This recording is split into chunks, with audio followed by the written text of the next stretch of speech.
Jessica Canton. No, ma è vero, è così. È vero, direttore, non posso che confermare. No, beh, io stamattina pensavo, no, parliamo di scuola, pensavo che i ragazzi... No, un fuggi generale, e invece le ragazze... vabbè. Allora, Jessica Canton, sindaco di Fiume Veneto, abbiamo 5 minuti, Jessica. Quali sono le novità a Fiume Veneto? Sì, direttore, nell'ultimo Consiglio Comunale del 29 maggio abbiamo approvato il regolamento per il volontariato. Abbiamo voluto portare questo regolamento che si adatta un po' a quella che sono le novità nella normativa del terzo settore, e consente a chi vuole mettersi a disposizione della propria comunità di poterlo fare. Ci consente di costituire un albo di volontari assicurati e formati. Il modulo è già online sul sito del comune, quindi scaricabile. Chiunque lo volesse può portarlo, può consegnarlo poi in comune, insomma.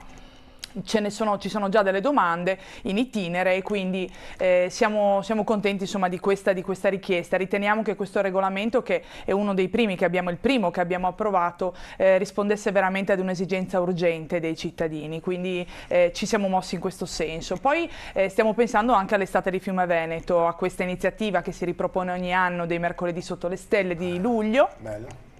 Anche qui abbiamo ovviamente il tempo è poco per poter veramente innovare l'edizione di quest'anno, però abbiamo impostato un metodo nuovo e diverso, che è quello di coinvolgere tutte le associazioni. Abbiamo già avuto un incontro in comune, e quindi stiamo definendo un po' gli ultimi dettagli di questa iniziativa.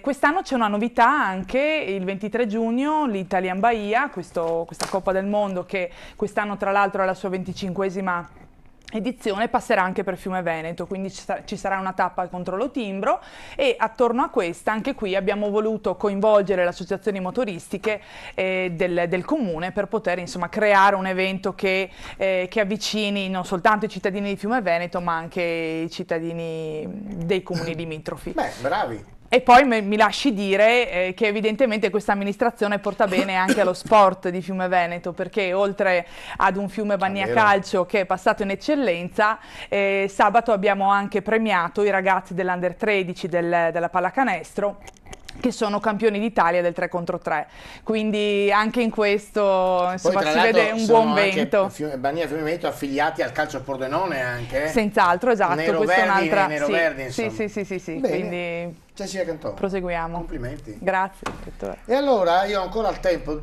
perché